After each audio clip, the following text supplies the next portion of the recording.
안녕하세요. 정말 이 가을날 얼마나 바빠요. 그런데 선생님들께서 그 바쁜 걸 다 물리치고 또 이 자리를 빛내주시려고 이렇게 와주신 데 대해서 죄송하고 감사하고 그렇습니다. 특히 여기 우리 남산자락의 아늑한 이 우리 문화의식 홀에서 하게 되니까 큰 광명으로 생각합니다. 그냥 제 얘기 별거 아니지만 그냥 이 시인이 이렇게 살아왔구나 그냥 그 정도로 들어주시면 좋겠습니다.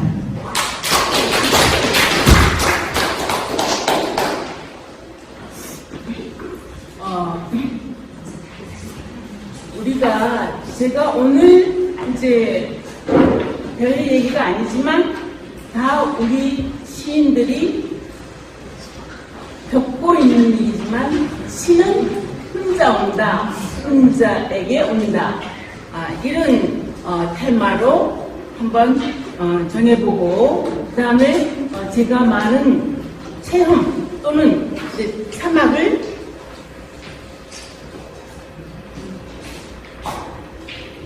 잘 들립니까? 예, 괜찮아요. 네. 잘 들려요. 사막을 다니다 보니까 내가 여러 가지 꿈을 꾸고 살았는데 이 꿈을 많은 스승들이나 저희 또 선친들이나 다 밀어주셨지만 그 밀어주신 것 자체가 하나의 우리 삶에서 늘 쓰고 있는 아침이면 깨어나서부터 저녁 잠들 때까지 양자 물리학 속에 살고 있습니다. 그래서 그 양자 물리학에서 저를 밀어주었다. 내 꿈은 양자를 타고 왔다. 이런 생각을 항상 감사하는 마음으로 살고 있습니다. 우선 시라는 것은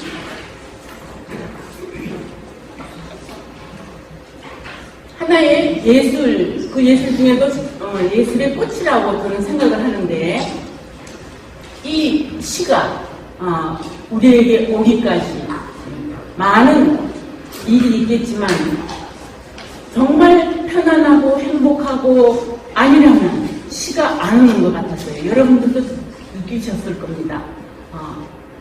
그 시는 외로움 속에 고독한 작업이다. 예술은 모든 예술은 고독한 작업이다. 이렇게 생각해요. 햇새가 제가 많이 햇새 젊은 날 경도되었었는데 햇새도 그랬어요. 예술이라는 것은 최대한 또는 최소한으로 외부와의 영향력을 줄이고 자기 내면, 자기 자신과 마주해야 된다. 이런 말을 제가 책으로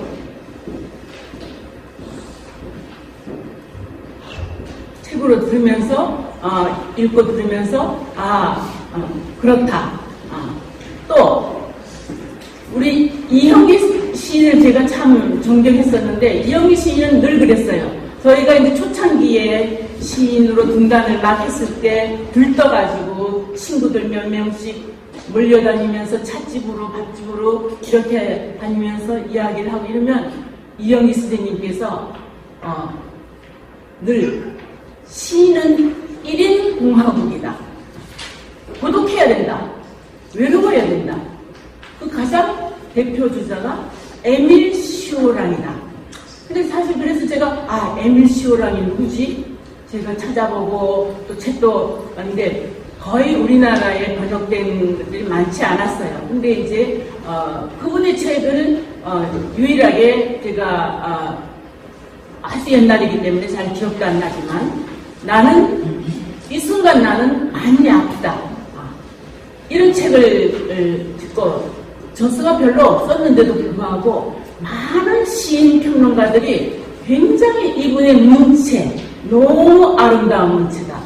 루마니아의 천재 시인이었는데 그렇게 칭송을 많이 해서 저도 한번 거기에 빠져본 적이 있습니다. 우선 시는 혼자에게 온다. 누구에게도 이것은 몰려오는 것도 아니고 혼자 오면서 내가 혼자 치러 나가는 과정이다. 이런 생각을 하게 되는데요. 제 시인의, 지금 시인으로 이렇게 살고 있지만 제 인생에서 가장 큰 영향을 미친 경우가 한 3번쯤 있는데, 인간에게는 3번의 기회가 있다고 그랬죠. 제일 먼저 이런 시인이 되기 전에, 어렸을 적에, 젊어서 아주 젊은 20대 이전에 한참 습작을 하고 한참 공부를 하고 책을 읽을 때 철학서적들을 많이 읽었었어요. 동서양의 철학서적을 많이 읽었는데, 그 중에도 키에르케고르, 덴마크의 철학자신데 그분이 하신 말씀 한마디가 제 인생을 완전히 정해주셨다고 생각을 해요. 첫 번째는 나는 혼자 있을 때 가장 외롭지 않다. 제가 그걸 읽으면서 난데 내가 혼자 있을 때 가장 행복한데, 그런 생각을 했어요. 그러니까 어머니 늘 편찮으시고 아버지 늘 정군 다니시고 직장에 다니시고 오빠들 둘 대구에서 공부하고 늘 혼자 골목 아장아장 걸을 때부터 골목 올라가서 들판으로 가서 꽃과 벌레들과 같이 놀고 혼자 공기놀이를 하고 이렇게 살았던, 나구나. 정말 혼자 있으면 외롭지 않지. 근데 누군가가 친구들이 있다? 사람들이 있다? 그러면 입을 닫는 경우가 많아요. 너무 어색해가지고. 그런 저를 생각하면서 정말 참으로 저에게 힘을 준 것은 이 키에르케고르는 나무를 겨누는 화살보다 태양을 겨누는 화살이 더 멀리 간다. 이 말 한마디가 제 머리통을 다 치는 것 같았어요. 자, 20m 바깥에 나무가 있습니다. 태양은 저 천공에 있어요. 20m 바깥이면은 활수위를 잘 당겨서 명중도 시킬 수 있고 가능합니다. 그런데 저 천공에 있는 하늘, 아무리 힘을 다해서 해도 불가능이지요. 그럼에도 불구하고 이 키에르케고르는 더 멀리 가는, 그렇지요. 내가 저 나무를 맞추기 위해서 화살을, 활수위를 당긴 거, 그 힘에서 저 불가능한 태양을 향해서 비친 활수위를 당긴다면 얼마나 죽을 힘을 다해서 꺾어지기 직전까지, 활수위를 놓기 직전까지 그 힘으로 해야 되겠죠. 그래서 이 모든 자기 인생이라는 것은 이렇게 뭐든지 최선을 다해서 불가능이라고 생각할 때까지 한번 도전해봐야 되는, 꿈을 크게 가져라, 이런 말로 저는 받아들였어요. 근데 저 같은 경우 이제 키에르케고르의 그러한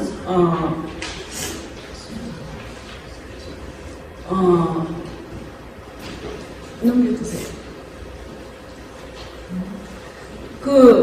지금 달팽이의 말씀, 이것도 혼자 외로운 달팽이, 특히 저는 집 없는 달팽이를 더 가슴 아프게 생각했고, 근데 여기는 지금 집이 있습니다만 그런 달팽이의 모습이 저의 모습이었다, 이렇게 생각을 했고, 그런 외로운 가운데 시가 온다라고 생각을 했고, 제 시가 오는 데는 많은 분들이 이제 도움이 되었겠지만, 그 뿌리를 한번 생각해 보면은 올 5월에 25년도 5월에 함양에서, 그러니까 이 함양에 허영자 선생님께서도 함양 분이시고 함양 출신이시고, 또 우리 시업 회장님 김수보 회장님께서도 함양 분이시고 해서 참 여러 원로 선생님들의 호응을 받으셔서 이제 함양으로 세미나가 치러지게 됐어요.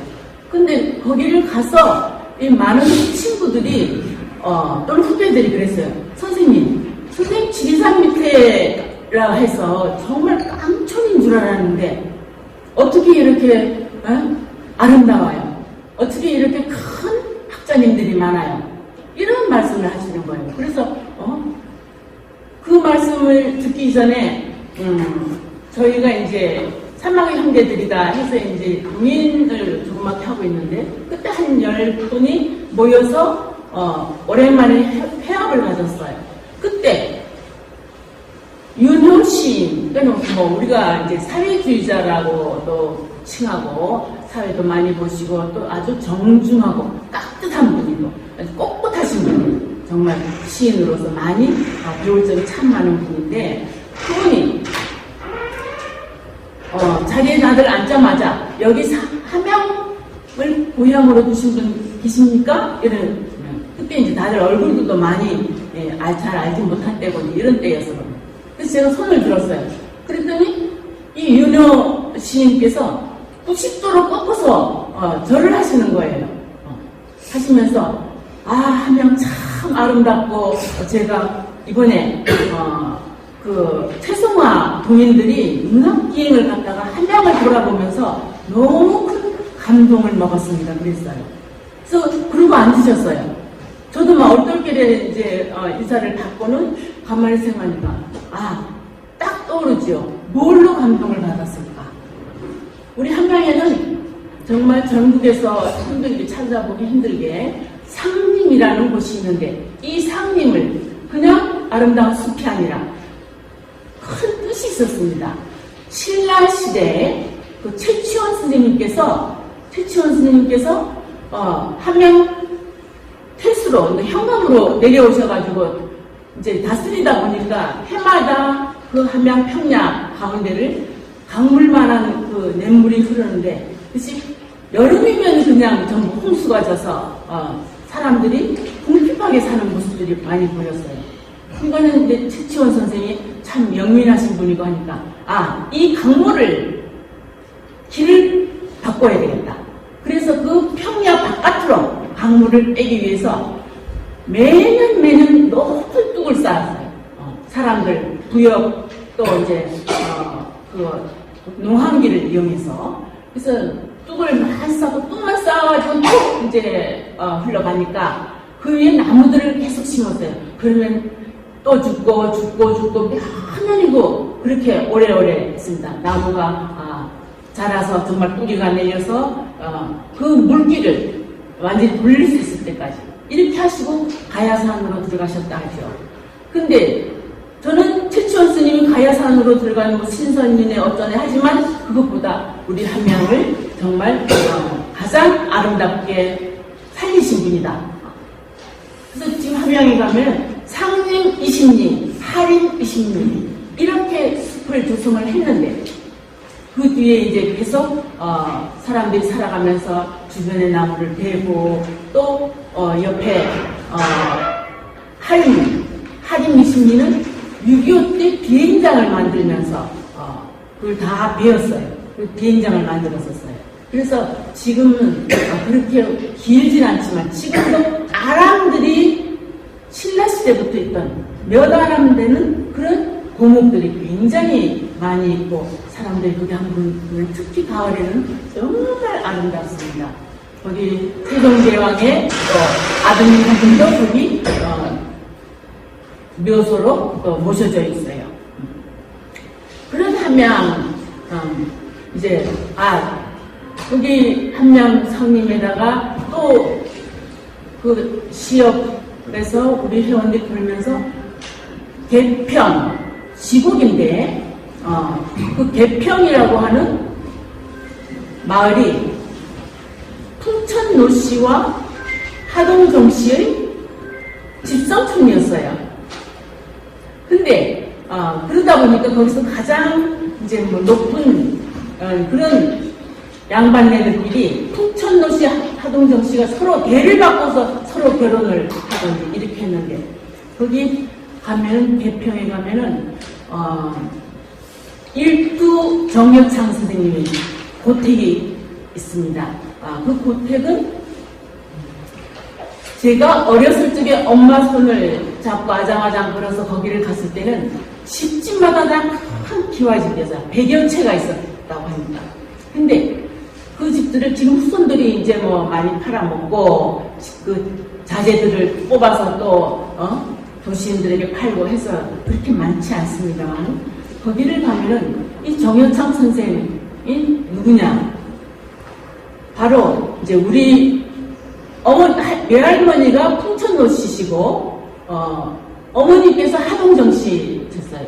그 하동정 씨의 이제 이 가문인데 그 정여창 선생님 연산군 그 폭정에 항거해서 무오사화를 김종직이라든지 정여립이라든지 이런 많은 학자들과 함께 무오사화를 일으키십니다. 그래서 죽임을 당하고 부관 참시까지 당해요. 이 정여창 선생님 투학들도 많이 기르고 했는데 그래서 이제 그 후에 그 후학들이 다시 그 정여창 선생을 기려서 남계서원을 정여창 선생이 후학들 기르듯이 그렇게 이제 후학들 길러가는 남계서원을 세웠어요. 이 남계서원 지금 남계서원이 나오고 있죠. 이 남계서원은 조선시대에 600여 개의 서원이 있는데 그 중에서 대원군 때 서원 철폐령이 내려져요. 그때 다 이제 철폐되고 17개만 남겼습니다. 그냥 가치가 있다. 이런 이제 걸 해가지고 17개. 그 중에서 소수서원, 도산서원, 남계서원 이런 서원들이 남아있었어요. 그래서 지금도 이제 남계서원이 잘 보존되어 있습니다. 이렇게 계평의 큰 양반네 집에서 이제 일했는데 이제 그 친가로 보면은 참 가난한 몰락한 양반이었어요. 원래는 김말치 신라 김씨였지만 마이태자가 아버지께서 그 고려에 항복을 했을 때 마이태는 그럴 수 없다 해가지고 자기를 추정하는 장군들을 데리고 금강산으로 들어가서 성을 쌓고 항거를 합니다. 계속 고려에서 왕손이니까 나와서 좀 우리를 도와다오 했는데 안 했어요. 그러니까 이제 고려에서 정부군들을 그래서 완전히 그냥 쑥대밭을 만들어 버렸어요. 그래서 그 흩어지고 그 마이태자의 아들 기로가 어디까지 피신을 하냐면 변산반도의 그 부안까지 내려와요. 그래서 그 부안에서 부안 김씨가 씨의 시조가 되는데 저희가 바로 그 부안 김씨입니다. 그러니까 마이태자 34대 손인데 이런 내용들이 저희 마음을 끌었던 건 아니고 이 부안 김씨들 위해 17대 선조께서는 김익자복자 선조님은 임진왜란이 났어요. 임진왜란이 났을 때 아들 셋을 데리고 나가서 의병으로 데리고 나가서 모두 전사를 해요. 그리고 정묘재란이 났을 때 그때 또 그 손자들이 할아버지의 그걸 아니까 손자들이 셋이 또 나가서 또 모두 전사를 해요. 의병으로 나가서. 이런 것을 이제 나라에서 알고 일문칠절이라는 지금 저기에 나오는데 문장가로 하여금 일문칠절의 칭송의 글을 짓게 하고 한석봉님으로 하여금 그 글을 글씨로 쓰게 해서 지금도 그 남원 또 부안 거기 가면은 그 모두 보존이 잘 되어 있다고 합니다. 이랬을 때 저는 외가도 친가도 불의에 항거해서 아니면 나라를 찾기 위해서 이렇게 애를 쓰신 분들이다. 자긍심이 생기고 정말 나는 참 그 후손으로 영광이다. 이런 생각을 하게 돼요. 근데 이제 가난한 몰락한 그 김씨 가문에 저희 아버지께서는 대대로 위에서 하면 그것도 아주 산골 자밭골이라는 잣밭 그러니까는 잔나무들이 많은 산골이었어요. 그걸 우리는 세제라고도 부르는데 잣이 많으니까 새가 많을 수밖에. 그 세제라고 불렀는데 그때 그 아버지께서는 그 이때 할아버지들이 그 산골에서 훈장님으로 쭉 내려오시다가 아버지도 이제 공부를 좋아하시고 늘 그랬는데 집안은 가난하고 자기 부인 자기보다 훨씬 더 큰 양반이신 하동정 씨 양반을 데려다가 그 가난한 집에 보리꽁댕이를 먹고 살았어요. 그러니까는 어머니가 늘 그 가난해 아이들을 먹여 살려야 되니까 친정에 가서 말씀도 못 하시고 그냥 우물쭈물 하루를 보내면은 그 눈치를 채시고 외할머니께서 한 자루 보리쌀 또는 쌀을 입혀주고 그걸 또 연명을 하고 또 저희 외숙부님께서는 늘 이제 군수들을 함양과 모창, 군진 이렇게 늘 군수들을 다니셨는데 이 여동생 매우가 정말 공부도 대학까지도 나왔지만 융통성이 없고 그냥 학자, 백수 학자에 지나지 않으니까 늘 데리고 다니죠. 밥이라도 좀 굶지 말고 그 정도로 외가에 얹혀 살고 그랬는데 그 우리 외숙부 따라서 이제 다니는데 아버지는 그래도 공부가 하고 싶어가지고 자기 부인을 아내를 아버지하고 자기 시어른들께 맡겨놓고 자기는 일본으로 그냥 훅 날아가 버려요. 얼마나 공부가 하고 싶었습니까? 가서 돈은 없으니까 고학으로 대학을 다니십니다. 대학을 다닌 동안 대학에서 아름다운 일본 여성을 또 만나요. 인텔리 여성이죠. 부자분. 근데 이제 아버지는 융통성이 없으니까 뭐 쳐다도 못 보고 하지만 그 여자분이 아버지가 이제 젊어서 참 그야말로 준수한 그런 인물이었던 것 같은데 그래서 이 여자분이 그냥 매달려가지고 이제 거기서 살림을 차리고 아들을 낳고 살았는데 9년을 그렇게 집에 어쩌다가 편지 한 쪽 보내고 사람이 안 오는 거예요. 그러니까 저희 오빠하고 저하고 9살 차이가 납니다. 그동안 아버지가 안 오신 거예요. 그러니까. 그래서 어머니가 안 되겠다. 정말 가서 데려와야 되겠다. 그랬더니 외할아버님이 생생한 담벼락을 확 걸어주시더래요. 이쪽으로 나가라. 그래야 네가 성공하고 사람을 데려올 수 있다. 그래서 쪽지 하나 가지고 일본 가서 물어서 갔더니 정말 일본 그 적산 가옥에서 너무 잘 살고 있는 거예요. 그래서 숨어서 그걸 보다가 이제 아버지가 퇴근하고 오시는 걸 보면서 나타나니까 그때 마침 일본이 손돈다 패배한다 해가지고 방송으로 자꾸 나가고 있었어요. 근데 이 아버지가 무슨 생각이 들었는지 그 촌스러운 어머니 손목을 탁 잡고는 그냥 한국으로 나와버리셨어요. 그쪽 사람들, 아들도, 부인도, 내비두고. 그거는, 그래서 제가 생각하니까, 아버지 정말, 실례? 이런 생각을 하다가, 아니다. 거기서 잘 살고 있으니까, 이 어른들이 계신 여기를, 자기의 뿌리를 찾아와야 된다. 이 생각으로 그러셨겠구나 하고 제가 아버지를 좀 봐드렸어요. 그런데, 아버지가 이제 나왔으니까 제가 바로 생겼죠. 잉태를 하니까 아버지가 태몽을 꾸시니까 큰 강물 왼쪽에는 벼랑들이 바위들이 엄청난 그런 너럭바위들이 있고 그 옆에는 숲이 가득 있는데 그 정자가 잘 생긴 그런 정자 위에 독포자락이 이렇게 소매들이 있는 그런 흰 독포에 큰 갓을 쓴 분들이 실을 읊고 있더라는 거예요. 실을 논하고 읊고. 그래서 아버지 이제 생각이 지금 제가 생각하면 그것이 시조였을 텐데 그때 저 먼 데서 숲 저쪽에서 구름 사이에서 빛이 쫙 와서 서강이라는 거죠. 그 정자를 딱 비추고 있더라는 거예요. 감싸고 있더라는 거예요. 그래서 아버지가 꿈을 깨시고 엄청난 큰 학자가 태어나겠구나 라고 생각을 하셨대요. 그래서 이제 아들이 위에 둘이나 있는데도 불구하고 아들을 그냥 고대하시는 거예요. 근데 낳고 보니까 딸이네. 아주 못생긴 딸이에요. 그러다 보니까 아버지가 너무너무 실망을 하신 거예요. 실망을 하셔서 그냥 네가 공부를 하던 말던 그냥 내비두셨어요. 근데 저는 뭐 초등학교 때도 어머니는 평생 누워 계셨으니까. 누워 계셔, 심장병과 위장병으로 평생 누워 계셔. 병원 아니면 집에서 누워 계셨어요. 약탄강이 한 번도 떨어진 적이 없어요.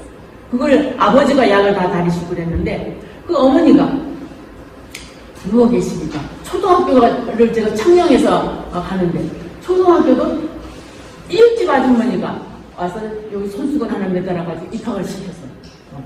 그 정도로 제가 참 외롭게 그렇게 이제 살았는데, 그래도 또 창녕에서 함량으로 거창으로 막 이렇게 돌아다니면서 아버지 따라서 전학을 다니는 공부를 못해요. 진도가 하나도 맞지를 않아요. 공부를 싫어하고 친구들도 그냥 제가 나쁜 영향을 줬을 거예요. 그런데 5학년 때 이제 이때 또 제 인생이 바뀌는 때인데, 이 초등학교 5학년 때 친구들하고 막 그냥 비는 막 쏟아지는데 교문을 이렇게 나갔어요. 나갔다가 생각하니까 교실에 필통을 두고 왔네. 가지러 가야 되겠네. 그래서 혼자서 교문을 들어오는데 화단들이 그 초등학교 국민학교에 화단들이 쭉 구성이 되는데, 거기에 유난히 다알리아가 비를 크게 맞고 비가 너무 강하니까 소낙비니까 이 다알리아 고개를 이렇게 숙였어요. 조그만 봉우리는 아직 올라오지도 못했어. 이렇게 비를 맞고 있는 모습을 제가 친구들하고 나갈 때는 안 보였어요. 그랬는데 다 들어와서 혼자 보니까 그 쓸쓸한 모습은 꼭 제 모습 같아요. 누가 저한테 비가 온다고 눈이 온다고 우산을 갖다 주겠어? 아무도 없는데. 그러니까 제 모습이었어요. 그때 이제 참 그걸 한참 비를 맞고 서서 들여다보다가 얼마 후에 이제 100일장이 있었는데, 그때 다알리아라고 하는 제목으로 시를 시인지 뭔지 저는 뒷단에는 이제 써서 냈는데, 그것이 입상을 하는 이제 그런 경우가 있습니다. 그야말로 그때 또 5학년 때 어떤 사건이 있었느냐. 저희 부모님은 한 번도 학교를 초등학교 때부터 고등학교 졸업할 때까지 오신 적이 없어요. 오신 적이 없는데 그냥 혼자 크는 아이인데, 어느 날 보니까 아버지가 창가에 서셔서 담임 선생님하고 5학년 때인데 말씀을 하고 계세요. 웬일이지? 내가 뭐 잘못했나? 이제 이렇게 하고 있는데, 그래서 그때가 겨울방학을 앞둔 청소 시간이었어요. 그러니까 막 복도 골마루에 초치를 해가지고 걸레질 맨날 하던 그런 때인데, 그래서 이제 청소를 하는 척 하면서 아버지와 선생님이 무슨 말씀을 하시나 이렇게 그 주변에 얼쩡얼쩡히 다녔어요. 그랬더니 선생님께서 그러시는 거예요. 내년에 6학년이 되고 그 다음에 중학교를 가야 되는 거예요. 정의가 제 본명입니다. 정의가 60명 중에 56등입니다. 그러시는 거예요. 그러니까 아버지가 이렇게 들으시다 고개를 꺾으시더라고요. 그러시더니 예 하시고는 이제 가셨는데, 제가 이제 죽었다. 아버지한테 한 번도 맞아본 적도 없지만 이제는 죽었다. 아버지는 초등학교 때부터 제가 늘 성적이 좋았고 3학년 때까지 뭐든지 만점 받고 그랬기 때문에 그런 상황인 줄 몰랐죠. 그러니까 이제 죽었다 하고 집에를 갔어요. 근데 저녁을 먹고 났더니 아버지가 정이야 하고 부르시는 거예요. 그러니까 애는 왔다 하고서 이제 가서 그냥 미리 그냥 무릎 딱 꿇고 이제 앉아서 아버지 앞에 앉았어요. 이제 그래서 회초리가 있나 하고 주변도 한번 돌아보고 이제 그랬는데, 그 아버지께서 저를 가만히 보시더니 중학교는 가야지, 딱 말씀 한 번 말씀 안 하죠. 중학교는 가야지 딱 그러시는 거예요. 그래서 제가 대답도 못해. 56등짜리가 뭔 대답을 해. 그리고 이제 이렇게 하고 이제 했는데, 나가봐라. 그러시는 거예요.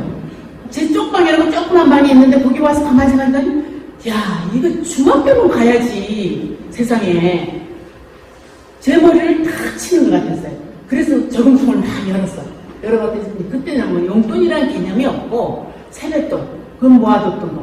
그 세뱃돈을 이제 저금통을 깨뜨려가지고 그때 아침 일찍, 그것도 말하자면 그 성적으로 어디 부모님께 나 책 사겠습니다. 돈 주십시오. 이런 말씀 못 드리지요. 56등짜리가 어떻게 책 사달라고 그래요. 그래서 그냥 그 저금통 속에 돈을 꺼내가지고, 그것도 새 책 살 돈도 안 되니까 헌책방에 갔어요. 전과 지도서 5학년 거 2권을 딱 샀어요. 근데 방학이다 말이죠. 그래서 그때부터 이제, 나 중학교 가야 돼. 중학교 가야 돼. 읽기 시작하는데 세상에 제가 그렇게 머리 좋은 줄 몰랐어요. 읽으면 그냥 외워지는 거야. 그냥 책 한 권이 금방 읽었어요.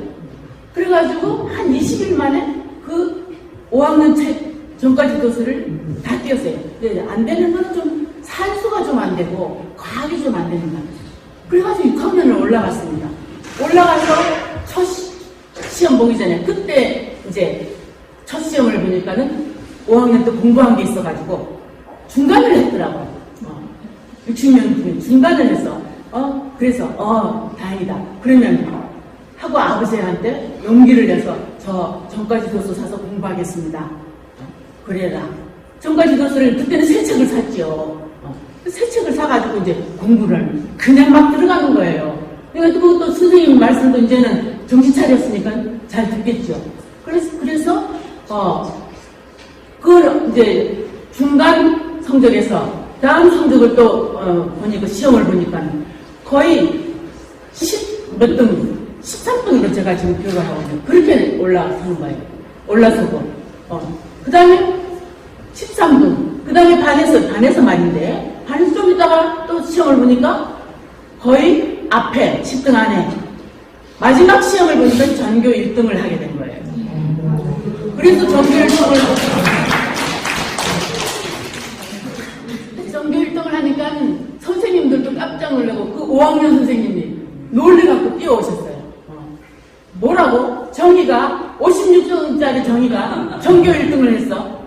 그래서 남학생 한 명하고 저하고 나가서 이제 상임장도 받고 이러는데 중학교 역시 이제 1등으로 들어갔죠. 1등으로 들어가고 이제 뭐 쭉 잘 지냈는데 이 중학교 2학년이 딱 되니까 제가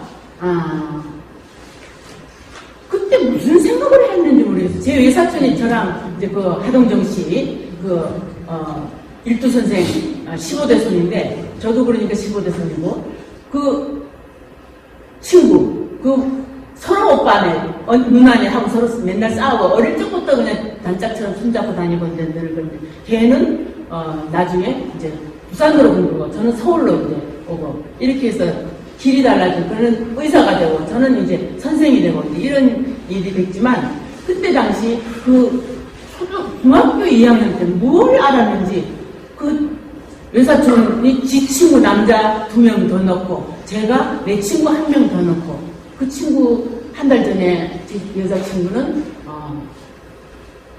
암투병을 하다 갔습니다. 근데 이 5명이 동인지를 하자. 이것들이 어디서 그런 말을 배웠는지 동인지. 근데 제목도 사선. 아마 똑바로 서가지고는 문학 못한다고 생각했나 봐요. 삐딱할 손자예요. 병사실 선자. 해가 사선이라는 걸 해서 그때 이제 어떻게 동인지를 했냐. 가리방이라고 해가지고 필경이 막 이렇게 긁어서 쓰는 게 있었어요. 그걸로 몇 장을 이제 해가지고 그게 지금도 제가 가지고 있는데 찾지를 못했어요. 이제 아직 짐 속에 있는데. 그걸 만들어서 서로 지들이 문학을 할 것이다 말 것이다 그거 전혀 생각 없는 사이 그렇게 했는데 그것이 또한 저에게 많은 정신적 그런 게 됐던 것 같습니다. 근데 저는 그 중학교 때부터 초경이 시작하면서부터 예진몽 꿈을 꾸면은 딱 사건들이 그대로 보여요. 그 다음 날 아니면 며칠 후에 어른들이 돌아가시는 건 다 미리 보고 제가 추경할 때도 그 전날 밤에 그 핏방울이 왕관처럼 튀어오르는 걸 봤어요. 그러니까 우리가 우유를 탁 떨어뜨리면 왕관처럼 올라오죠. 그런 형식이었는데 그거 보고 그날 낮에 초경이 있었는데 그때부터 모든 꿈이 청천연색으로 나와. 꾸다가 그만두면 연속해서 나와 스토리가 있어요. 그리고 이제 이런 꿈들의 사건들 아이들이 다친다. 제가 등단해서 뭐 선생님한테 등단하기 전에 야단을 맞는다. 또는 신으로 등단한다. 모든 게 상 하나를 받더라고요. 미리 꿈에 다 보여요. 어른들 또 우리 아이들이 정말 큰 일을 하게 됩니다. 이런 것. 그래서 그런 게 아마 남들은 예지몽이라고 그래요. 저는 왜 그런지 저도 몰라요. 모르는데 이제 그런 걸 꾸는데 항상 제가 무언가를 이 삶과 저 삶의 두 경계선에 항상 귀인들이 나타나더라고요. 이상하게. 근데 중학교에서 이제 졸업을 하고 고등학교를 이제 가야 되겠다 생각을 하고 그때는 다 시험을 쳐서 가는 거였으니까 고등학교 시험을 치는데 외숙께서 함양에서 학교 선생님을 했어요. 함양 중학교 고등학교 그 선생님을 하세요. 화가신데 근데 그 외숙을 제가 애인처럼 연인처럼 생각을 했었습니다. 그 한 번에 여자중학교 제가 있는 여자중학교에 이제 특강을 하러 오셨어요. 그러니까 아마 미술생님이 막 빠지셔서 대신 좀 잠깐 오셨구나. 오셨는데 딱 들어오실 때 머리를 생머리를 그때는 포마드라는 거는 아주 떡칠을 하고 다니던 때거든요. 그런데 이 외숙부님이 이제 문을 딱 열고 들어오시는데 외숙부님이요. 제가 반장이니까 이제 인사를 해야 되는데 서서 한참 놀래갖고 서 있었어요. 근데 외숙부님이 그 생머리 그냥 머리숱도 참 많이 썼는데 막 이렇게 막 떨어지는 이 생머리로 다 들어오셨어요. 그래서 제가 인사를 하고 나서 이제 근데 이제 당연히 우리 미술 화가시니까 그림에 대해서 얘기를 하실 것이다 라고 생각을 했는데 창가를 딱 봤을 때 눈을 쭉 감는 거예요. 잘생기셨어요. 쭉 감더니 진달래를 쭉 훑으시는 거예요. 실은 세상에 여학생들이 안 그래도 잘생겨가지고 다들 울고 있는데 이 눈을 쭉 감으시고 머리를 탁 던지시면서 실로 훑으시니까 저도 그냥 넋이 나가가지고 외숙부님 그때부터 제가 외숙부님을 마치 연인처럼 생각해서 대학 때까지도 그랬습니다. 그렇게 또 외숙부님 댁에서 고등학교 때도 얹혀 살면서도 그렇게 좋아했어요. 그분이 그때가 이제 중3 때 딱 어머니에게서 제가 서울로 스카우트해서 서울 고등학교로 가게 됐습니다. 그 뒤에 이제 또 대학교로 나가시고 그러는데 그러니까 그래? 어머니가 누워 계시면서도 우리 점이 좀 데리고 가. 펜은 안 끼칠 거네. 이러시는 거예요. 공부는 그냥 하니까 펜은 안 끼칠 거네. 그러니까 외숙부님이 이제 저를 이렇게 보시더니 애는 참 착해 빠지게 못생겼지만 착해 빠지게 생겼고 하니까 제가 한번 원서를 사오겠습니다. 그래서 서울 숙명여고 원서를 사왔더라고요. 뭐 숙명, 이화, 경기 이런 식으로 이제 했었는데 그러니까 제가 그걸 원서를 받아가지고 서울로 혼자 올라가서 혼자 시험을 치고 이제 입학을 하지요. 그런데 고교에 가서 고교에서는 어떻게 제가 커야 되느냐. 이 고등학교 입학을 하고 저는 참 촌사람이잖아요. 그러니까 어쩌다가 보면 빨간 내복이 막 나오기도 하고 거기 친구들은 예쁜 일본에서 사왔던 예쁜 레이스 달린 브라우스를 보여주고 이러는데 그렇게 초년인데도 저를 그때도 일진에 비슷한 게 있었어요. 그렇게 괴롭히기도 하고 그랬는데 저는 못 건드렸어. 공부는 잘하니까. 공부가 제일 쉬웠던 것 같아요. 그래가지고 공부는 그냥 반에서 2, 3등 전체에서 20몇 등 이렇게 하니까 건드리지는 못했던 것 같아요. 그런데 고2 때 국어 선생님이 여름방학 숙제로 제가 이제 문학과 관련된 걸 중심으로 얘기를 하는데 숙제를 해서 너희들도 한번 소설을 써와봐라. 소설을 써와봐라. 단편을 써라. 그래서 집에서 이제 방학 때 내려와가지고 썼어요. 쓰는데 저는 무슨 제목으로 썼냐면은 물고 시골에서 늘 물고 싸움을 해요. 논과 논 사이에 그 물기를 서로 갖겠다고 물고 싸움을 하는데 또 물고만 하면 재미가 없잖아요. 그래서 제 생각에 이제 물고 싸움을 밑으로 깔고 서울에서 그때 농촌을 도우는 그런 데 대학생들 활동이 있었는데 그 농활 내려오는 대학생이 있어. 그런데 저는 제가 아니고 한 여중학생이 있어. 근데 길을 가다가 그 논밭 옆에서 엎어져서 까져가지고 그냥 피가 막 흐르고 그랬대요. 그때 이 남학생이 와서 대학생이 와서 흙을 이제 그때는 뭐 군대도 뭣도 없으니까 우선 피가 멎으라고 이게 넓으니까는 손가락으로 밀 수도 없어요. 그러니까 흙을 이렇게 흙을 뿌려주더라고요. 피가 멎더라고요. 그런데 뿌려주는 그 흙들이 너무나 저는 제가 아니고 그 여중학생은 그냥 그때부터 또 짝사랑에 들어간 거죠. 제가 그런 경우들을 많이 당해서 항상 평생 짝사랑만 하다 보려다 보는 것 같은데 그래가지고 그 물꼬를 냈더니 국어선생님께서 친구들한테 다 읽어주시면서 특A라고 정의는 소설가가 되겠다 이러시는 거예요. 그럼 이제 난 소설가야지. 소설이죠. 근데 소설 많이들이 읽었어요.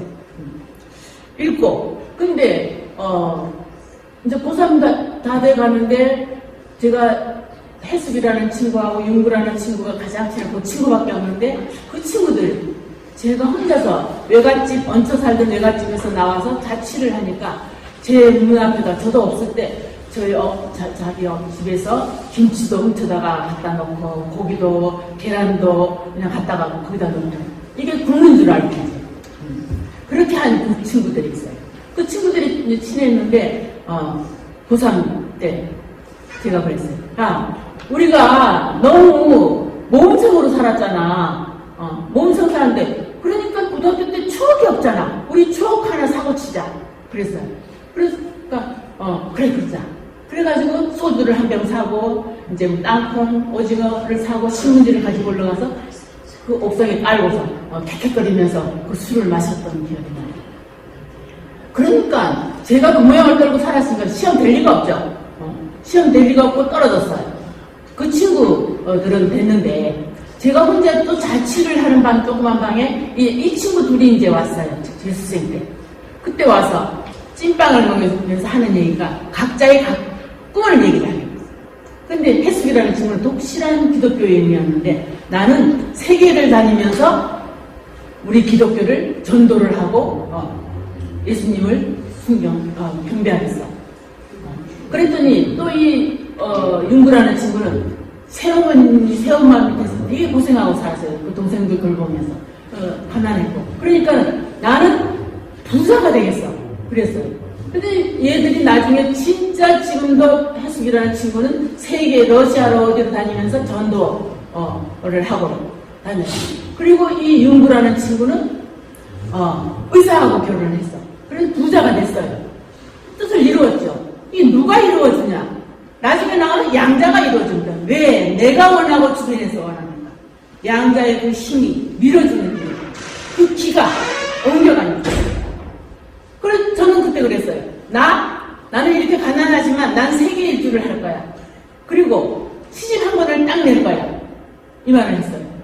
그랬더니 세계 일주가 그렇게 쉬운 거냐? 아니야, 난 꼭 할 거야. 했잖아요. 온 세계의 사막을 혼자 또는 이제 우리 사막팀들과 함께 4분의 3을 다 다녔습니다. 그러니까 스칸디나비아 3국 빼고 러시아 빼고 캐나다 빼고 그 밑에는 다 제 발자국이 다 들어갔어요. 4분의 3을 다 다녔어요. 그걸 누가 했으냐? 바로 나중에 나오는 양자가 밀어준다 이겁니다. 기운이거든요. 자, 그런데 그렇게 해서 이제 대학 101장을 남이섬에서 한번 있었는데 그때 제가 시제가 호수였어요. 호수였는데 제가 써서 냈더니 양명문 교수, 명태로 유명하죠. 그 이제 양명문 교수께서 불러가지고 참 좋다, 잘 썼다. 다음에 이거 말고 좀 많이 써서 나를 찾아와라. 이런 말씀을 하셨어요. 이런 말씀하셔서 내가 좀 시를 잘 썼나 보다. 또 이렇게 건방을 들고 이제 그 처음이자 마지막으로 중앙일보에 시를 2편을 딱 냈어요. 그랬더니 아무 소식이 없네. 그래서 이거 아니구나. 중앙일보 떨어진 거 보니까 나는 시인이 아니야. 그냥 결혼 속으로 잠적을 해버렸어요. 가난한 아버지끼리 서로 친구였는데 그냥 니도 가난하고 나도 가난하고 딸내미 아들내미 그냥 묻자 해가지고 사람들은 정말 선하시고 착하시고 참 제가 많이 도움을 받고 그랬는데 그때 그 양명민 교수님 그 말씀 읽고 있다가 이제 어느 날 제가 아기를 낳고 살다가 보니까 자꾸만 옛날 하던 짓을 끄적거리고 싶고 자꾸 뭔가를 공책에 자꾸 써. 그래서 그때 양명문 교수님 생각이 나는 거예요. 이제 아이들 이제 아기 있고 어른들 모시고 그때 그래서 딱 명절 세배 가는 척하고 그 공책을 들고 이제 양명문 교수님을 찾아갔어요. 찾아가서 보여드렸더니 양명문 교수님께서 쭉 읽으시다가 홍옥에 딱 따서 홍옥을 읽으시다가 제 손목을 딱 잡으면서 등단합시다 그러시는 거예요. 그래서 네? 나는 지금 그런 등단 코스에 임하고 있지 않으니까 홍윤숙 선생님께서 현대시학에 추천을 맡고 계시니까 한번 거기로 당장 그 자리에서 당장 전화를 넣어주시는 거예요. 그래가지고 바로 이건 다 저한테 귀인들이 그때 딱 나타났습니다. 그래가지고 나타나서 언제 그럼 약속을 했어요. 그래서 이제 그걸 다 한 권을 다 가져가기는 그렇고 제가 10편만 딱 뽑아가지고 홍윤숙 선생님 댁에 갔어요.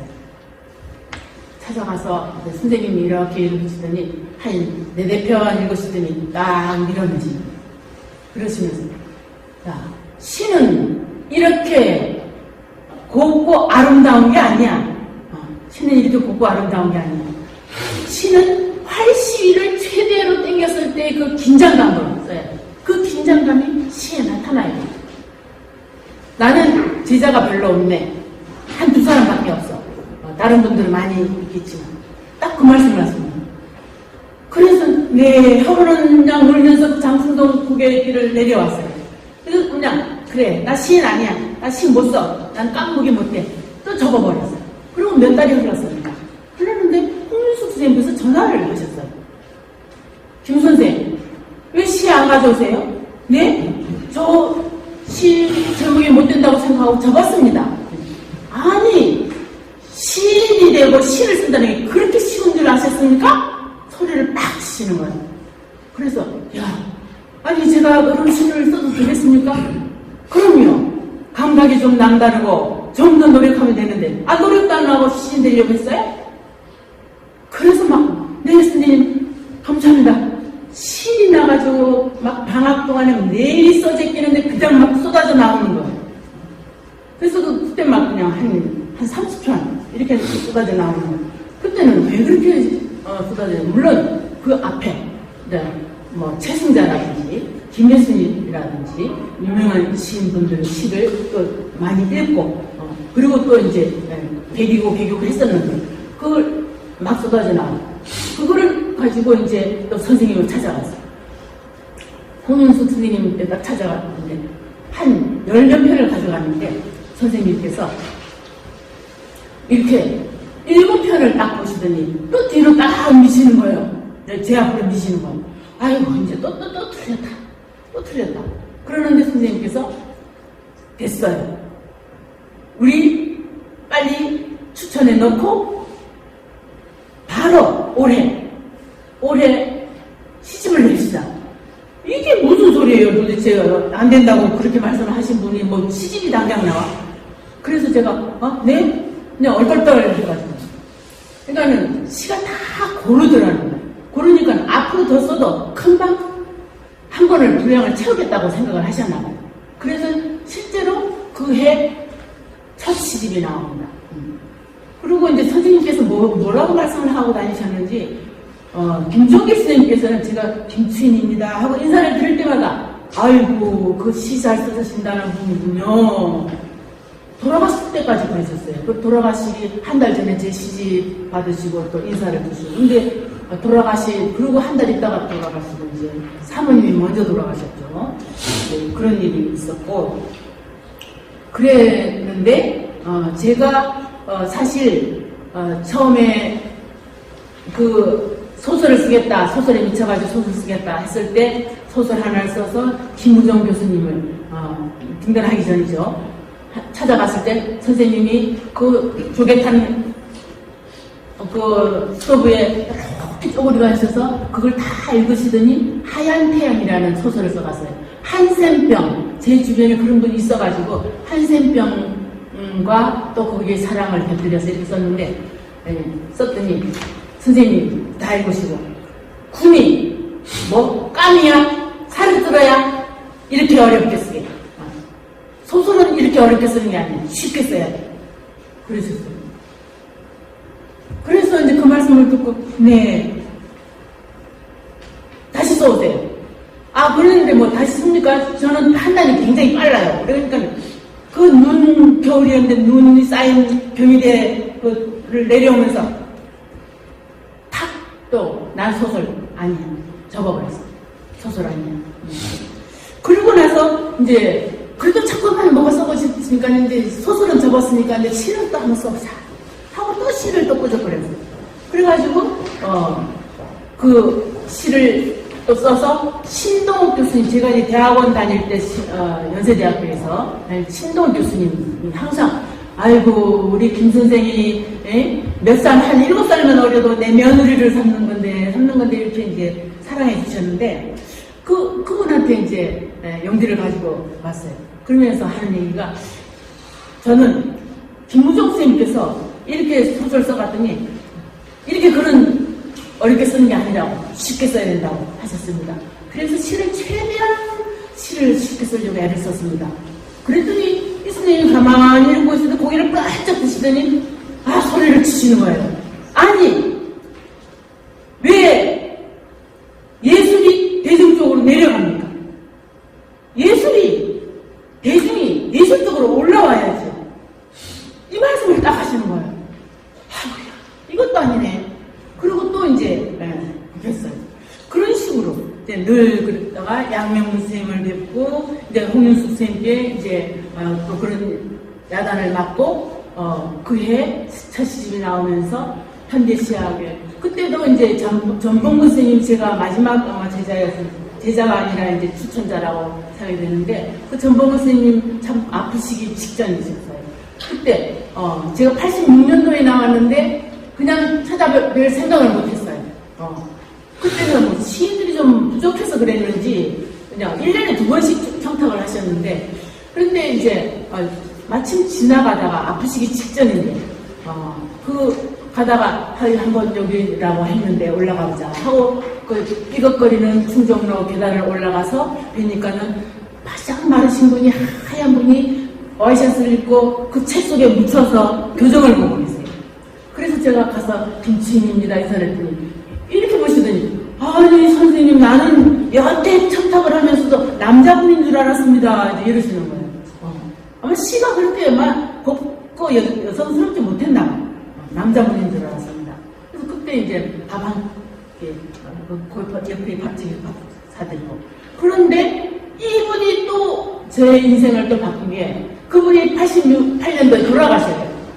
그래서 이제 장례식을 치렀는데, 제가 학교 막 끝나면은 6시 땡치면은 그냥 도망을 나와가지고는 거기를 장례식장에 갔어요. 상가에를 가가지고. 아무도 모르죠. 이제 나왔는데 누굴 알아요? 누가 시를 잘 쓰는지 모르고, 뭐 어떤 선생님이 계신 것도 아닌 거고 아무도 몰라. 사람들은 많아요. 근데 한쪽 구석에 가서 가만히 멀찌감치 참 영정이나 바라보고 그 일을 계속했어요. 며칠을. 그랬더니 어느 날 신랑이 딱, 아니 남자들도 한 번은 상가에 한 번 가면은 인사가 되는데, 조문을 하는데 어째 여자가 이렇게 밤늦게 10시 11시에 집에 들어오고 이러냐, 이렇게 해가지고 되겠냐고 이렇게 막 화를 내요. 화도 잘 안 내는 사람이에요. 그래서 내가 시금 많이 해야 되겠다 그랬어요. 자, 그러면 나는 뭐 집에서 볼 때는 참 이상하게 보였을지 모르지만, 그래, 우리 전봉훈 선생님 얘기를 간단하게 하면서 남자들도 정말 자기가 존경하는 분이 정가셨으면 거기서 밤도 새고 그러지 않니? 나 밤을 못 샜다. 밤 새고 싶었어. 못 샜어. 그러니 매일같이 갈 수밖에. 그런데 당신이 만약에 꼭 둘 중에 하나만 택해라. 가정을 택할 것이냐, 네 시를 택할 것이냐, 둘 중에 하나만 택해라. 그런다면 나는 지금 선언한다. 나 가정 버려. 나 시를 하겠어. 왜? 가정은 내 선택이었어. 당신 선택한 거 선택이었어. 그러나 시는 내가 타고난 거라고 생각해. 내가 어렸을 적부터 끄적끄적하고 했던 그런 거 볼 때 그랬어요. 그랬더니 이 남자가 화가 나가서 입으로 확 뒤집어 쓰고 들어가 버리더라고. 그래서 내가 또 좀 안 됐어요. 사람은 그냥 착한데 짚어서 이불 속에 들어가서 그냥 싸우면서 당신이 이렇게 뭐 잘하고 있고 어쩌고 저쩌고 하면서 나는 가정과 시를 내 일을 반드시 성공시킨다. 걱정하지 마라. 그때 그랬어요. 그러니 내가 실패할 수가 있어요? 안 되죠. 그래서 가정도 정말 성공을 시켜보려고 그렇게 애를 썼고, 근데 사실 엄마가 학교에 늘 근무하니까 애들한테 뭐 할 일이 있어요. 일요일 때, 그런 때 정말 또 떡볶이라도 해주고. 근데 우리 딸내미가 아주 또 요물 같은 게 하나 있는데 그 딸 그리고 아들이 말해 요만한 그 색종이, 예쁜 색종이를 조그맣게 4분의 1 조그맣게 거기다가 매일 다른 그릇을 넣어서 필통 속에 넣어서 접어가지고, 너는 엄마의 별이야. 너는 별이 될 거야. 너는 우리 집안의 기둥이 될 거야. 아들한테는 그런 식으로. 아들은 두루 우리 집안으로, 또 딸은 두루 세계로, 이렇게 이제 써줬어요. 이랬더니 거기에 정말 또 요놈의 양자가 또 도와줬는지 얘가 정말 세계의 별이 됐어요. 과학자가 돼가지고, 과학자가 돼서 그야말로 온 세계를 돌아다니면서 연설을 하고, 또 뭐 유엔 초청까지 받아서 연설하고, 이렇게 집에 없어요. 그 집에 읽어주면 복이 많은 애니까 그냥 그 신랑이 하여튼간 그냥 애기도 키우고 교수이면서도 너무 고마워. 저는 우리 사위를 그냥 맨날 업고 다니고 싶어. 그래서 아들한테 안 주는 술도 그냥 사위한테 주고 그래요. 그런 식으로. 그런데 그런 식으로 아이들 생각을 할 때 정말 내가 꿈으로 말했던 또 우리 아이들 다 성공시켰다고 보고 있고, 그러면 우리 시인들이 시를 말할 때 어떤 게 정말 참 시인이 될 수 있겠냐. 저는 시라는 것은, 시인은 눈앞에 보이지 않는 것까지도 내 앞으로 소환해서 그야말로 시가 내 앞으로 소환해서 그 시로 하여금 사실 이상의 진실을 말하게 해야 한다. 말한다가 아니야. 내가 말하는 게 아니라 그 대상이, 시의 대상이 말을 하는 거죠. 우리가 시를 씁니다. 그러면 그 대상을 베껴 쓰는 거예요. 그 대상이 갖고 있는 요소들을 내가 쓰는 거 아니죠. 우리는 그거를 받아서 베껴 쓰는 거죠. 그렇게 써야 된다. 라는 생각하고, 그러려면은 시를 많이 읽고 되는데, 시를 조강지처라고 생각한다면 애청을 많이 두어야 된다. 인적예술, 미술, 음악, 여행, 여러 인적 예술, 애청을 많이 두어야 된다. 또 독서, 아까 말씀드렸듯이 지금 다들 시인이시니까 다 겪어와서 우리가 생각하고, 체험, 저는 여행을 통해서 달라이라마는 그러셨어요. 가장 가까운 곳을 찾기 위해서 가장 멀리 떠날 필요가 있다. 내 안의 나를 찾기 위해서 멀리 떠날 필요가 있다. 그걸 딱 붙잡고 저는 여행을 다녔습니다. 또 사색을 많이 해야 되는데, 크리스티나 무리티 철학자, 인도의 철학자신데 그분의 책, 라주니 씨의 책 정말 저에게 큰 영향을 많이 미쳤어요. 이분은 그랬어요. 명상이라는 것은 생각을 그치는 것이다. 우리는 명상한다 그러면 생각 속에 빠져서 이렇게 할 것 같은데, 생각을 그치는 것이다. 네, 생각을 그치고 모든 자기 속의 걸 비우고 그리고 명상에 들어야 되겠죠. 이런 것들이 저에게 많이 이제 그 중에서도 또 한유, 당송팔대가에 나오는 한유라는 그 시인은 그 제자들이 그래요. 선생님께서는 늘 좋은 시인이 되기 위해서는 많은 고전을 읽고 저는 시를 읽고 시인들을 만나야 된다. 이렇게 하셨는데 그 책을 읽어보면 다 다릅니다. 이 시인은 이렇게 말하고 저 시인은 저렇게 말하고 다 달라. 도대체 어떤 걸 따라야 좋은 시인이 되겠습니까? 그랬더니 한유가 하는 말씀이 그래, 바로 그거다. 그 다름을 쓰는 거다. 발음으로서는 그것이 시다 라고 했어요. 그런 것도 참 저한테 많은 도움이 되었습니다. 순수를 잊지 말아야 될 것 같아요. 우리 아기가 이제 이 고등학교 때죠. 또 중학교 때 아니 뒤로 쭉 가면 여기 지금 저 4살 손자가 우리 옥방산에 한번 간 적이 있죠. 이제 실을 도자기에 구워서 이제 할머니께 있다고 해서 식구들이 우리 애들이 이제 같이 그 옥강산을 갔어요. 핑크 뮬리가 아주 아름답게 피어있는 데인데 그때 이제 하도 그 동굴이 왜 이렇게 길어? 전시를 동굴 속에 했는데 너무 길어 다리가 아파가지고 2층에 올라갔어요. 2층 찻집에 올라가서 앞에 4살 손자가 이렇게 저를 가만히 쳐다보고 근데 나는 맨날 손자만 묻지요. 근데 그 손자가 지 엄마를 쿡쿡 찌르면서 엄마 할머니 그려도 돼? 응? 그러니까 지 이제 가방 속에서 이제 까만 종이하고 이제 또 크레파스인지 뭔지 하얀 걸 또 꺼내가지고 그리더라고. 보세요. 덧칠한 데도 없어요. 덧칠한 데도 없이 그렸는데 너무 잘 그리는 거야. 웃으면 저 꼬부랑 머리 제가 항상 여기 꼬부랑 머리를 내리고 있거든요. 그거를 강조하는 것 같아요. 꼬부랑 머리로. 그리고 저 몸체도 얼마나 귀여워요. 아주 그냥 미술의 정석이야. 단순화시킨 거.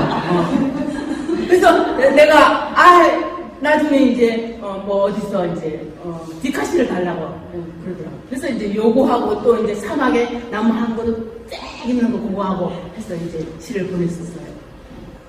그게 참 우리는 이 어린이의 순수 이걸 시인들은 이러면 안 된다고 생각합니다.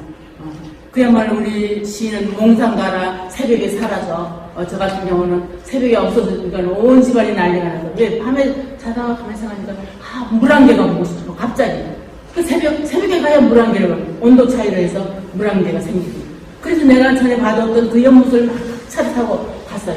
가서 보고 집에를 들어왔더니 집에서는 난리가 나서 언제 전화를 해봐도 아무 데도 안 왔다 그러지 외가로 친가로 다 해도 그래가지고 또 이제 욕을 많이 먹었어요. 아이들도 저를 그러지 그냥 남편도 그러지 시부모님은 저를 원체 사랑하셨으니까 그냥 가만히 쳐다만 보셨고 그랬어요.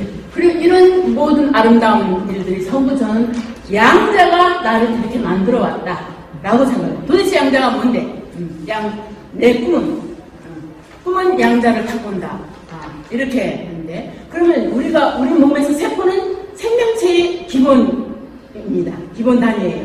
그러면 원자는 바로 물질의 기본 단위예요. 기본 단위. 원자가 최소 단위예요. 원자가 더 이상 깨지지 않아요. 그런데 이제 깨집니다. 왜? 오펜하이머 영화도 있었죠? 그 오펜하이머가 원자탄을 만드는데 이게 또 지가 만들고 싶어서 만든 게 아니야. 근데 2차 대전 때 히틀러가 먼저 원자탄을 만든다고 하네? 그러니까 큰일 났다. 큰일 났다. 해가지고 미국에서 빨리 만들어라. 네가 지금 연구하고 있는 그걸로 가지고 원자탄을 만들어라. 그래서 어떤 공간에 원자를 많이 넣어서 힘을 가해가지고 이게 다 깨지게 만들어요. 어마어마한 대량 살상기. 이분들이 다 나중에 후회하고 자살까지도 하고 다들 그래요. 그 정도로 이제 그런데 그러면 양자가 뭔데? 양자의 그 양자는 질량 양자예요. 질량 양자. 양이 있다. 그럼 뭔데?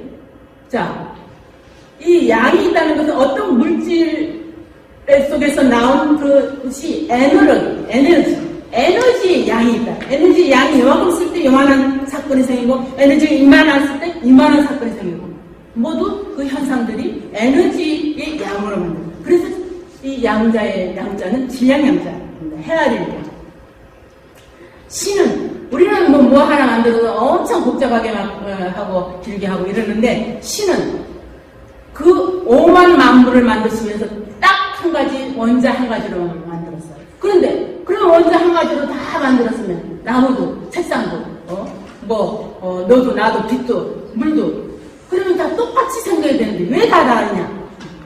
요게 이제 이 양자에서 지금 앞에 거는 학자들이 실험을 하면서 이제 그런 상태를 이게 원자나 전자나 양자가 너무 작아서 현미경으로도 안 보여. 어마어마무시한 그런 걸로 이제 실험을 하는데, 저거 어려울 것 같아요. 제가 쉽게 그랬어요, 여기 옆에.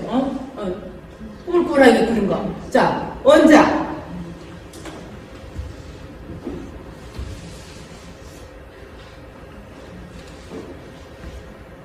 이 동그란 이게 원자라고 칠 때, 여기에는 원자 핵이 있어. 어떤 원자든지 원자 핵이 있어.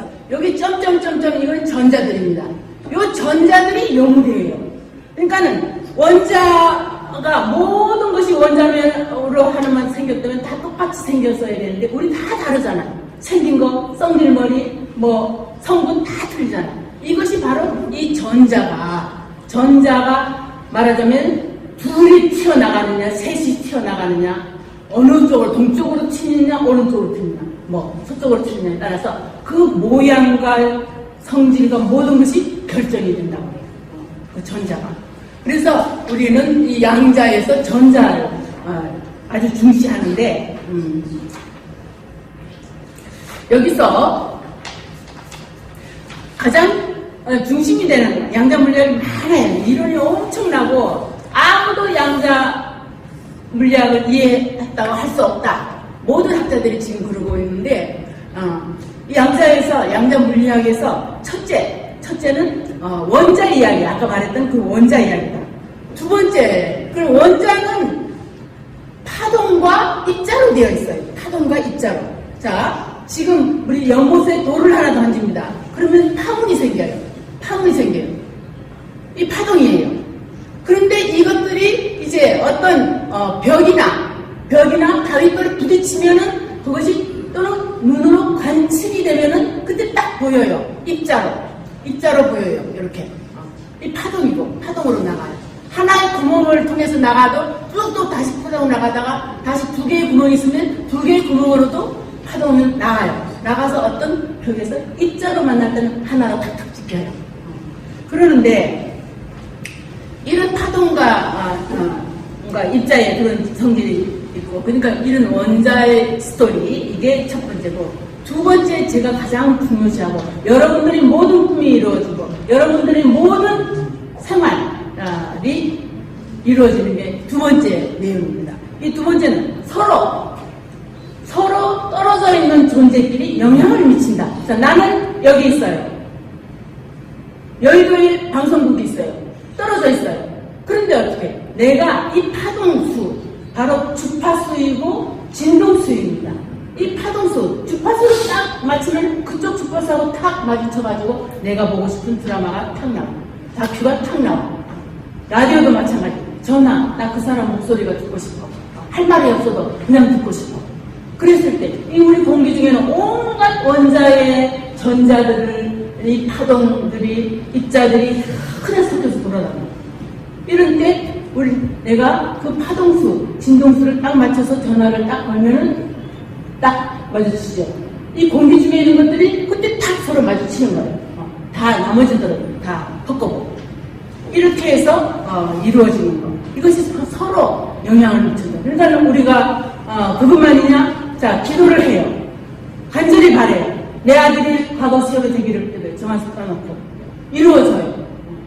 또 나는 그 사람이 그러니까 정말 이루고 싶다. 그럴 때 간절히 원하면 반드시 이루어집니다. 반드시 이루어져요. 그런 것뿐만 아니라 자식들 또는 뭐 내가 얼마만큼 성공할 것이냐, 뭘 쓸 것이냐, 어떤 걸 쓰고 싶다, 내가 우주에 뭘 하고 싶다, 다 이 양자들이 만들어지는 양자 속에 그 전자들이 만들어지는 거예요. 두 번째가 서로 영향을 미치는 거고, 거기서 이제 무슨 말이 나오죠? 요즘에 TV에서도 나오죠. 생각은, 상상은, 꿈은, 우리들의 꿈은 현실로 이루어져요. 여러분들이 만약 시인 되겠다는 생각을 전혀 안 해요. 시인 되겠습니까? 그 힘이, 그 기가 나를 계속 독려하는 거예요. 그래서 기가 다 모든 인류, 모든 물질 존재들은 서로 끌림이죠. 만유인이죠. 서로 돌아요. 서로 돌면서 서로 영향을 미치는데, 여기서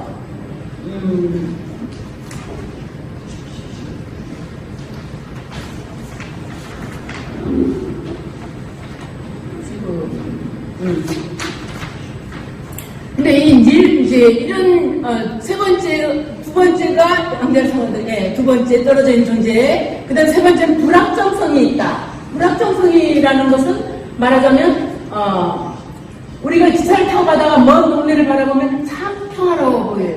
아담하게 덩어리로 보여요. 그런데 일단 저기 멋지네 하면 내려가 볼까? 가서 보면은 하나하나씩 분리가 돼 있어요. 분리가 돼 있어요. 불연속적이에요. 앞에 덩어리로 봤을 때는 연속적인데 불연속적으로 하나 막 거기서 싸움도 막 해. 평화롭은 것도 아니야. 강아지도 있어. 이랬을 때 그 연속적인 것도 있고 불연속적인. 그래서 불확정성이 있다. 이 양자에는 불확정성이 있다. 그런가 하면 또 이제 중첩성, 얽힘성이 이거 말고도 많겠지요, 양자. 왜냐면은 모든 양자들을 다 아무도 것까지 이해할 수 없다라고 했으니까. 그러니까 중첩성. 자, 우리 컴퓨터를 보면 많은 이론이 있고 방정식들이 있는데 뭐 모르겠고 그냥 간단하게 우리 컴퓨터는 0과 1 이런 게 있어요. 0과 1. 그것만 가지고도 얼마나 많이 있는지. 그런데 이 양자에서는 중첩성이 있으니까 11111 0000 끝도 없이 할 수가 있어. 그것들이 다 양자 컴퓨터가 나왔을 때 그걸 또 막 01010000010001 또 얽혀 더 많은. 그래서 지금 현재 양자 컴퓨터가 나오고 있습니다. 또 그 다음에 나오는 거는 더 무시무시하게 DNA 컴퓨터가 나올 거라고. 인간들이랑 참 묘하죠. 생각하면 그것이 현실이 돼요. 양자 컴퓨터, 양자 옛날에 몰랐어요. 1920년대 초까지는. 양자가 있는지도 몰라요. 원자로. 그럴 때, 이제, 저는, 그 학자들을 볼 때 가장 유명한 학자가 닐스 보어라고 양자의 역학의, 양자 물리학, 양자 역학, 양자 이론이 모두 같은 말인데, 그 양자 역학의 아버지라고. 처음으로 양자라는 말을 쓰기 시작을 했고, 자기가 하면서도 이게 분명히 우리 현실 속에 다 있는데 아무도 모른다. 이게 문제다. 이제 이런 말을 했고, 또, 그걸 바탕으로 해가지고, 근데 그때 닐스 보어와 아인슈타인은 서로 다투었어요. 왜? 아인슈타인은 거시적인 거죠. 우주를 상대성이 있는. 그런데 양자는 미식적이고, 화진식. 근데 이 양자를 들고 나온 닐스 보어의 이론이 자기하고는 안 맞아. 안 맞고 통일장 이론 자기는 이제 나중에 나오는데 이 아인슈타인이 반대를 했는데 나중에 솔베이 학회라는 게 있어가지고 세상에서 우리 지구상에서 너무 토론이 심하고 해결 안 되는 문제만 가지고 거기서 이제 회의를 하는 거예요. 근데 5차 솔베이 회의에서 전 우주, 아니, 지구의 과학자들 26명, 이거 쉬어봐서 몇 명인가, 그 사진을. 26명 거기 나오죠? 이제, 지금 저기, 닐스 보어 얘기를 하고 있는데, 여기 지금 학자들은, 이 솔베이 회의에서 이제 그런 문제들을 넣어놨는데, 여기 제일 가운데 아인슈타인이 앉아있고 한데, 여기서, 그때 당시는, 회의할 당시는 아무도 노벨상을 타지 않았죠. 이게 양자 역학이 자꾸 연구되고 풀이되고 해석되고 하면서 이 중에서 17명이 노벨상을 타요. 저 학자들 중에서. 그 정도로 양자 역학이 지금 온 세계 과학의 핫한 그런 이슈입니다. 그리고 이제 여기서 아까 그 닐스 보어 옆에 파인만이라고 있는데 저 파인만 참 인상이겠죠. 저 사람 책을 읽으면서 제가 계속 낄낄거리고 읽었어요. 너무 재밌어가지고. 파인만 씨, 농담도 잘하시네요. 지가 저를 그렇게 쓴 거예요. 그랬는데, 이 사람은 천재라, 밥 먹다가 갑자기 방정식이 딱 떠올라. 그러면 그걸 끄적끄적 그냥 뭐 화장실 같은 데 끄적끄적 해놨다가, 그거를 어디는 네이처나 사이언스에 딱 발표하면 그게 이름이 돼버리는 거예요. 그런 식으로 해요. 근데 이런 과학뿐만 아니라 여자들 편력도 굉장히 많고 그냥 자기가 마음 먹으면 다 하는 거예요. 어떤 전시회 같은 그림이 너무 멋지다. 그러면 그 그림 자기도 나도 그려봐야지 뭐. 그림을 그려. 화가 되는 거예요.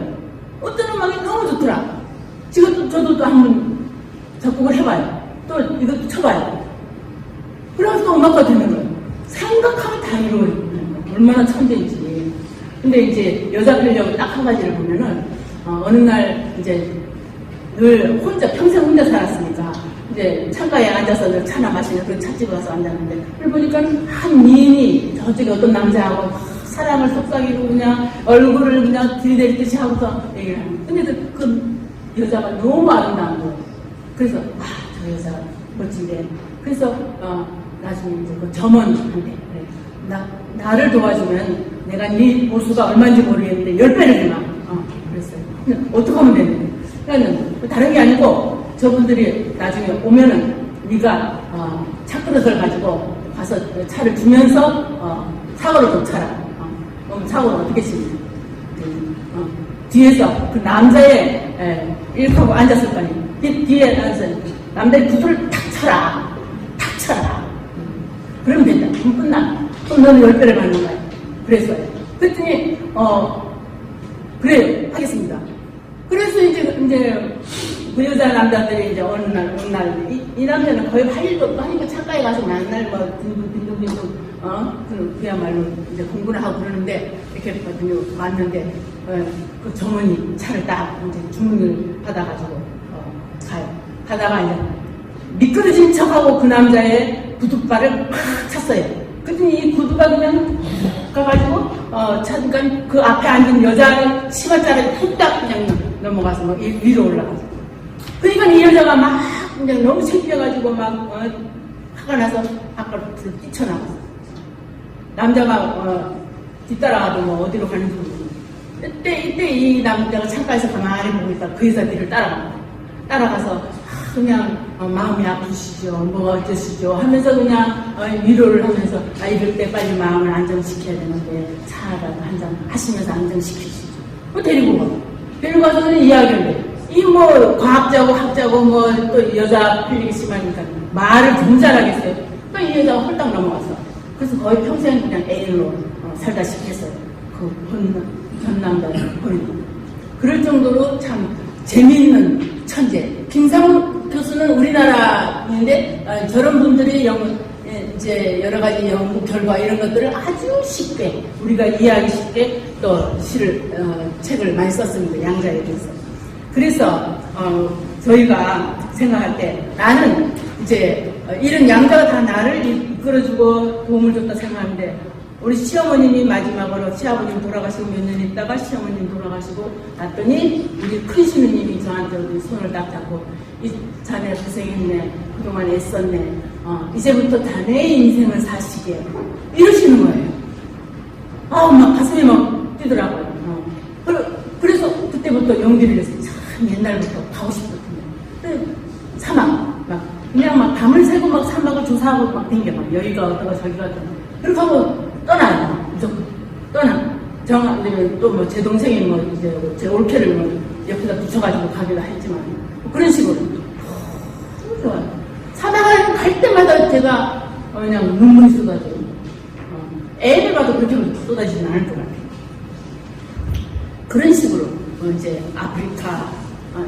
아프리카에 갔을 때도 혼자 다양한 그렇게 데리고 가면서 비행기 요하네스버그에서 갈아타가지고 또 희망봉으로 와서 그래서 사흘을 기다리면서 비자를 우리나라에서 비자를 안 내줘요. 사흘을 기다리면서 비자를 받아가지고 그때부터 다시 또 그 지도 한번 봐요. 아프리카 지도 쭉 내려가서 요거는 이제 그 아프리카 하기 전에 제가 이제 개별적으로 실크로드를 다 이제 돌아다니고 우리 사막팀들도 같이 갔고 그 다음에 또 넘겨서 여기는 참하고도 우리 또 사막팀들이 같이 갔었고 여기가 이제 아프리카인데 여기 케이프타운 여기서 비자를 받아가지고 다시 올라가서 여기서부터 차례대로 빈투구라는 여기서부터 이제 다니면서 이 아프리카를 돌아다닙니다. 정말 아름답고 멋진 곳이에요. 나미부 사막 5천만 년 전에 우리 지구에서 가장 먼저 생긴 그런 사하라는 또 얼마나 또 여기가 소스 소수스라는 것은 막다른 분이라는 뜻이에요. 플라잉 벨리, 계곡이라는 뜻이고. 그러니까 더 이상 여기 가면은 이제 더 없어 하는 그런 뜻이에요. 정말 여기 보면은 그 앞에 여기는 이제 그 듄인데 듄 45인데 제가 뭘 잘못 건드려가지고 이게 안 없어져요. 그래서 이건 실패한 거예요. 여기 제가 여기 있는데 그 다음에 사하라.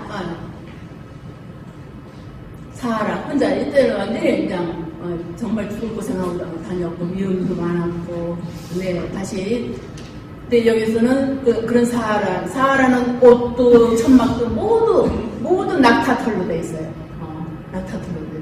그다음에 또 사막은 길이 없어 다 길이었다. 길이 없어. 그렇게 다 길이야. 어디든지 가는 고생스럽지만 그렇게 해서 제가 자 거기서 잘 안 보이시죠? 누가 한번 읽어보실까요? 한 분만. 한영수 선생님 얼른 한번 읽어보셔요. 사하라 김수인 사막은 길이 없어 다 길이었다. 길을 나서면 길이 먼저 길을 내주었고 바람이 등을 밀어주었다. 1000번을 이루어오면 10,000번을 안주던 우리별 어머니 붉은 사막 나의 우주에 앉아 어머니 소금을 다짐해 내가 봅니다. 네, 여기 다중의, 다중우수 이런 것들이 나올 수가 있는데, 이 다중의, 내가 어렸을 적에 내가 읽었다면 훨씬 다른 감성을 또 이렇게, 지금의 감성, 또 다, 더 나이 할 수 있고, 다중에는 나는 수없이 많다고 생각을 해요. 이제, 그리고, 이 아프리카를 다니면서 가장 또 인상 깊었던 게 부시맨 동네를 그 덤불 속에 살아요. 덤불 속에 사는데 여러분도 영화를 옛날에 봤죠. 그런 덤불 속인데 거기 불문율이 있어.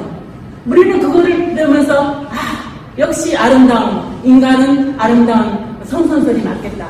뭐라고 했냐면 자 약하고 어린 짐승 약하고 어린 짐승은 잡지 마라. 사냥하지 마라. 왜? 힘없는 노인들이 사냥할 수 있게. 두 번째 씨앗이나 열매를 딸 때는 완전히 따지 마라. 남겨둬라. 그래야 내년에 또 나오고 또 다른 동물들도 먹고 그렇지. 이거예요. 그 다음에 또 세 번째는 우물가에 나온 짐승은 절대로 잡지 마라. 그 덤불 아프리카에서 물도 없는 그런 데서 이 생물을 찾느라고 얼마나 고생을 했겠어. 그 조그만 생명체가.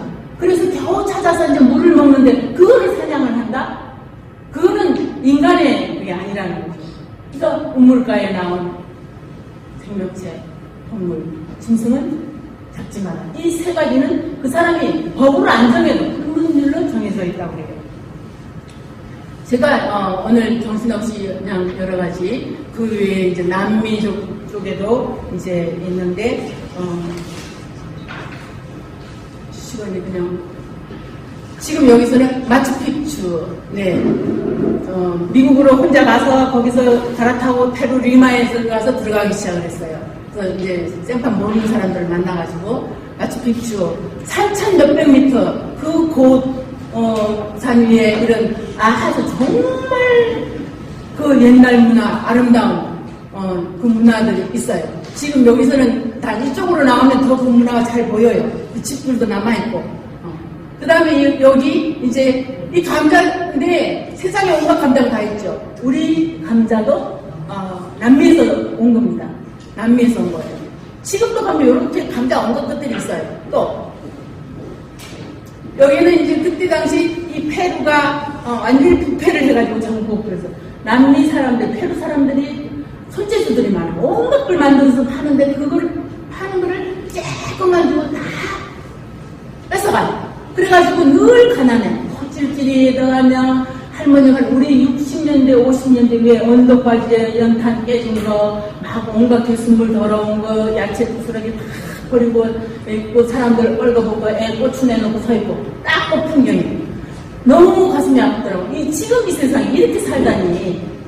그런데 막 이제 하루 이틀 자는데 총소리가 막 나오고 그래요. 그래서 쫓아나가서 이 시위를 하는 거예요. 그 국민들이 시위를 해서 따라서 그 시위를 하는데 제가 거기를 들어갔어요.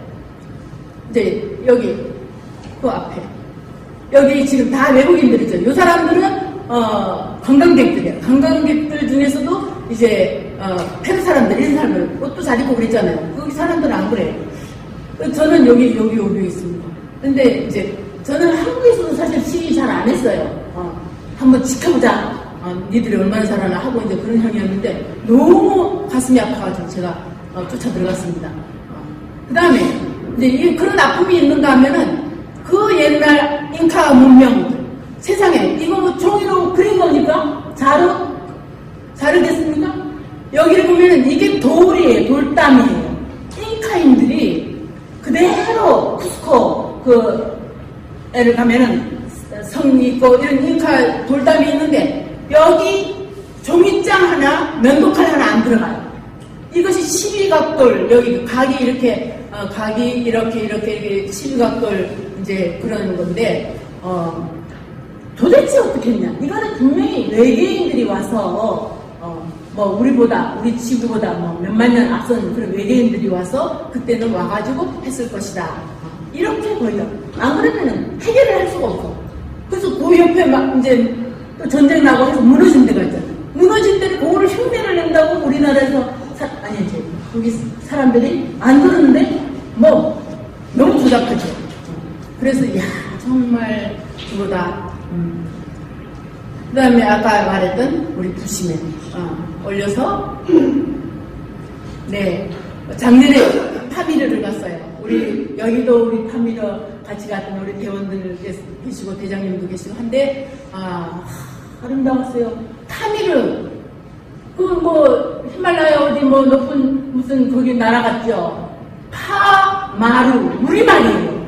파마루 파가 있는 마루. 실제로 제가 파를 뜯었어요. 거기서 그 높은 데서 파마루 파를 뜯었어요. 파가 있는 마루에 우리가 높은 데를 마루라고 그러잖아요. 그렇죠. 그러니까 파마루가 이제 말이 이제 변천되면서 파미르가 됐고 여기서 이것뿐만 아니라 우리가 바이칼 갔어도 우리의 뿌리를 받고 코가 납작도래한 그런 너무 탱탱한 사람들 그건 우리족이에요. 부리아트족인데 그 부리아트족이 한반도 쪽으로 오면서 동부여를 만든 거예요. 그 앞에는 툰드라 프리 쪽이 엘크를 키우는 술록을 키우는 툰드라 쪽이 우리의 원뿌리인데 그 뿌리들이 툰드라에서부터 이제 빙하기가 오고 하면 추우니까 이제 옮겨가요. 우랄 알타이를 넘어서 우랄 알타이 우리 어느 쪽이죠? 거기를 넘어서 러시아로 가는데 너무 추워. 다시 바이칼로 가면은 그런 이제 그때는 바이칼이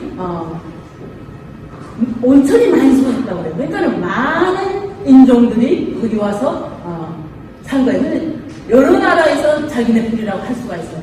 근데 그 공자님의 어머니도 여기 바이칼에 와서 살았던 그 데가 있다고 그래요. 그래서 저는 평생에 살면서 넘기세요. 근데 이렇게 멋지게 내 인생을 양자가 데리고 다녔는데 늙어지잖아요. 그래서 저물어요. 저물어 가요. 어디로? 해지는 쪽. 그게 우리 인생이고 또 아름다운 마지막이라고 생각합니다. 저는 모두가 우리 시인들께서 또 이렇게 또 들어주시고 제 삶 별거 아닌데 다 여러분들의 삶인데 그걸 또 좀 말씀을 드릴 수 있고 너무 큰 영광이었습니다. 감사합니다.